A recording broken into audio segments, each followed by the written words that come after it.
Hello dear students, myself mister Mukesh Kumar, Kiran Devi inter college Nauji. और आज हम पढ़ेंगे कक्षा 10 के सामाजिक विज्ञान के इतिहास में मुगल साम्राज्य के विषय में। मुगल साम्राज्य एक विस्तृत साम्राज्य रहा। मुगल साम्राज्य में सबसे पहले बाबर, समझे हम, बाबर जो कि अफगानिस्तान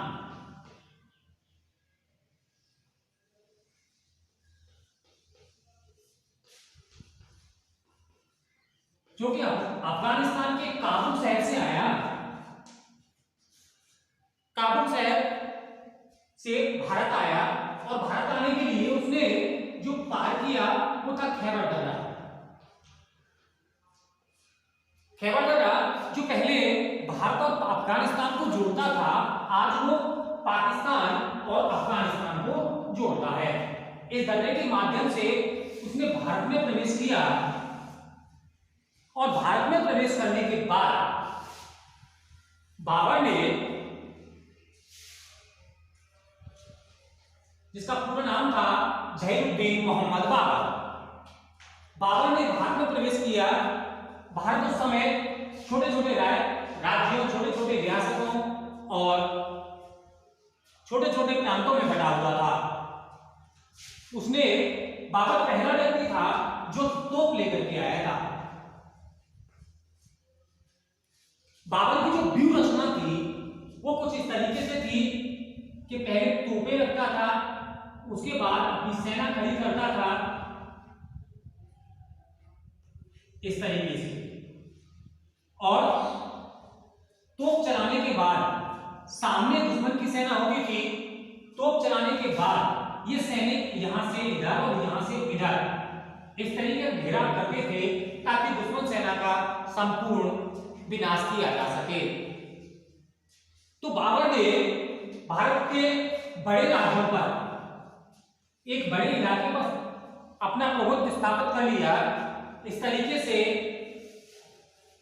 बाबर भारत पर आधिपत्य जमाने में कामयाब रहा। बाबर के बाद उसका पुत्र हुमायूं। हुमायूं के विषय में एक विशेष कहानी कही जाती है कि हुमायूं एक बार बीमार पड़ गया और बीमार पड़ने पर इतना बीमार पड़ गया कि उसके बचने की ना के बराबर उम्मीद थी। तब बाबर ने ईश्वर से प्रार्थना की कि या अल्लाह, तू हुमायूं की जगह मुझे उठा ले, मुझे अपने पास बुला ले, लेकिन मेरे पुत्र हुमायूं को ठीक कर दे। और अल्लाह की रहमत थी कि उसे, उसकी दुआ को कबूल किया गया और बाबर बीमार होता चला गया और हुमायूं ठीक होता चला गया। कुछ समय बाद बाबर की मृत्यु हो गई और बाबर की मृत्यु के बाद हुमायूं एकदम स्वस्थ हो गया और हुमायूं ने इस राज्य को संभाला। परंतु हुमायूं में चारित्रिक दोष थे। क्या क्या थे? आलसी था, विलासी था और अकुशल सेनानायक था।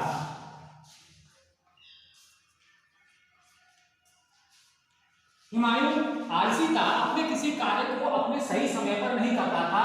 यदि खाने का समय होता था उस समय सो रहा होता था, और यदि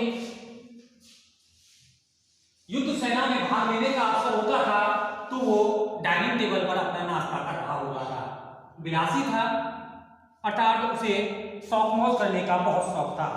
इसलिए हुमायूं, बाबर का जो शासन था वो घट करके और सीमित होता गया। अर्थात हुमायूं ने बाबर के शासन को सीमित कर दिया, क्योंकि अकुशल सेनानायक था और अकुशल सेनानायक होने के कारण ही उसे अपने राज्यों से हाथ धोना पड़ा। आगे बात करते हैं हुमायूं के बाद उसका पुत्र अकबर।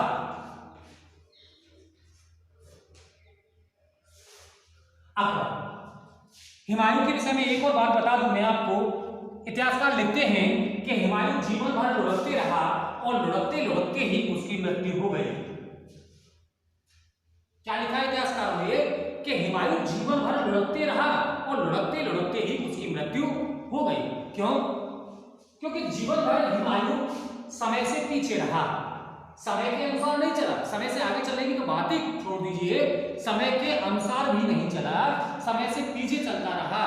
और अंत में एक दिन जब वो अपने लाइब्रेरी पुस्तकालय की सीढ़ियों पर चढ़ रहा था और पुस्तकालय की सीढ़ियों पर चढ़ते समय उसका पैर फिसल गया और सीढ़ियों से फिसलता गया और फिसलते फिसलते ही उसकी मृत्यु हो गई।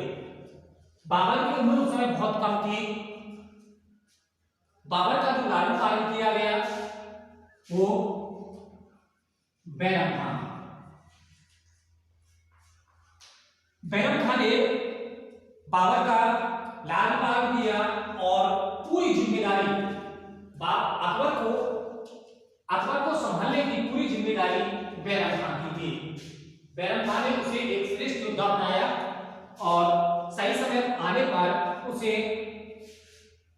हुमायूं के द्वारा चुना गया राज्य दे दिया। अब अकबर को हम कह सकते हैं कि वो हिंदू और मुस्लिमों के लिए एक समान सम्राट था और समानता के कारण ही उसे हिंदू और मुस्लिम दोनों ही अपने महान सम्राटों में समाते हैं। केवल अकबर को ही द ग्रेट अकबर कहा जाता है। अकबर ने अनेकों महान कार्य किए, जैसे दीन इलाही धर्म की स्थापना की। दीन इलाही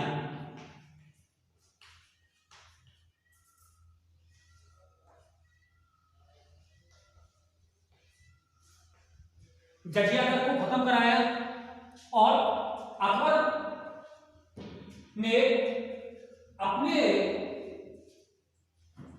साम्राज्य में, अपने दरबार में केवल मुस्लिम ही नहीं बल्कि हिंदू राजाओं को भी सम्मिलित किया और उसके दरबार में जो जिन्हें हम नौरत्न कहते हैं उनमें कई हिंदू भी सम्मिलित थे, जिनमें आपका टोडरमल, मानसिंह,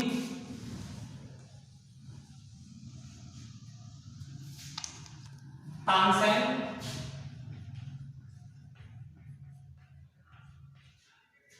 बीरबल, बैरम खान। तो समझिए, टोडरमल, मानसिंह, तानसेन, बीरबल, ये वो हिंदू थे जो उसके नवरत्नों में थे, विशेष प्रिय व्यक्तियों में से थे। तानसेन के विषय में सभी जानते हैं। तानसेन द ग्रेट म्यूजिशियन, महान संगीतकार। बीरबल जो कि अपनी बुद्धिमत्ता के लिए जाना जाता है, जिसके पास प्रत्येक प्रश्न का हल होता था। जब भी अकबर किसी परेशानी में फंसता तो बीरबल ही उसे अपनी सूझबूझ के कारण बाहर निकालता। मानसिंह जो कि उसकी पत्नी का भतीजा था, जोधाबाई का भतीजा था। ये बैरम खान जो कि एक श्रेष्ठ योद्धा था। टोडरमल ये भी एक श्रेष्ठ योद्धा था, इसे सेनापति से नवाजा गया था। तो अन्य तो हिंदू सम्राट भी उसके नवरत्नों में सम्मिलित थे। अकबर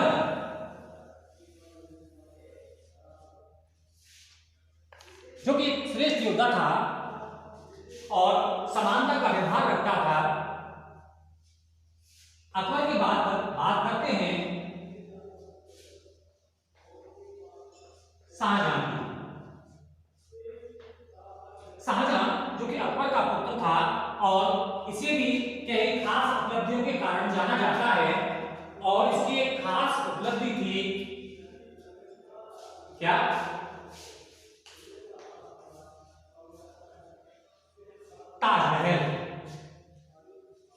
ताजमहल जिसे कि आज विश्व के 7 आश्चर्यों में से गिना जाता है, वो शाहजहां की ही देन है और इसे शाहजहां ने अपनी प्रिय पत्नी मुमताज महल की स्मृति में बनवाया। किसकी स्मृति में? शाहजहां की पत्नी मुमताज महल।